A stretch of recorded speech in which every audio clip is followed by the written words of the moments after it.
मोरा पहरबान कोरा, हरा भरा रे जशपुर मोरा। पोरा से बनल रे हमर घरा, खुटा रे पखली से बनाली हमर बारी रे, सुंदर लगाई देली हिया केरा।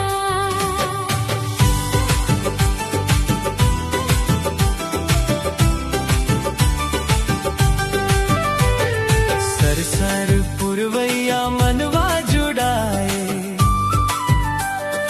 नदी झरना गाथा प्रेम सुनाए। धान कर बाली सोनवा चमके, फूल पतरा देख हिया मुस्काए। पुरखा मन करा शीश बसल, माटी कर महिमा जग से न्यारा। जन्म देश मोरा पहलवान कोरा, हरा भरा रे जशपुर मोरा। पोरा से बनली रे हमर घरा,